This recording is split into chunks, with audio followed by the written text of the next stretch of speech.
మొదటికే మోసం. వీరన్న తన ఊళ్ళో అందరికీ అన్ని విధాలా తోడ్పడి అందరి మెప్పు సంపాదించి ఊరి వాళ్ళ సహాయంతో పెళ్లి చేసుకొని ఇల్లు గలవాడై 4 రాళ్ళు వెనక వేసుకున్నాడు.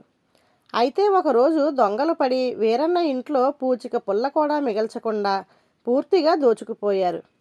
ఆ స్థితిలో ఊరి వాళ్ళు మళ్ళీ పూనుకొని తలా కాస్త చందాలు వేసుకొని వీరన్న ఇల్లు నిలబెట్టారు. బతికినన్నాళ్ళు అక్రమార్జన చేసి అంతులేని డబ్బు గడించిన బంగారయ్యకు ఇది చూసి దుర్బుద్ధి పుట్టింది.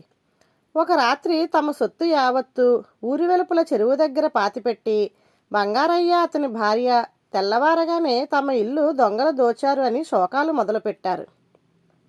ఈ దొంగతనం గురించి క్షణంలో ఊరంతా తెలిసింది. కానీ ఎవరూ బాధపడలేదు.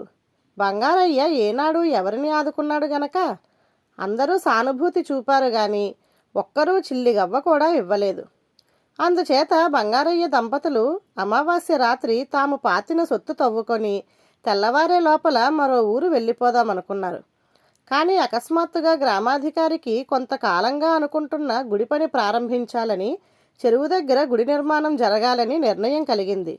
గుడికి పునాదులు తవ్వుతుండగా బంగారయ్య దాచిన డబ్బు దొరికింది. దేవుడు తన గుడి ఖర్చు తానే సంపాదించాడని అందరూ అనుకున్నారు. బంగారయ్యకు చచ్చినంత చావైంది. ధన్యవాదాలు.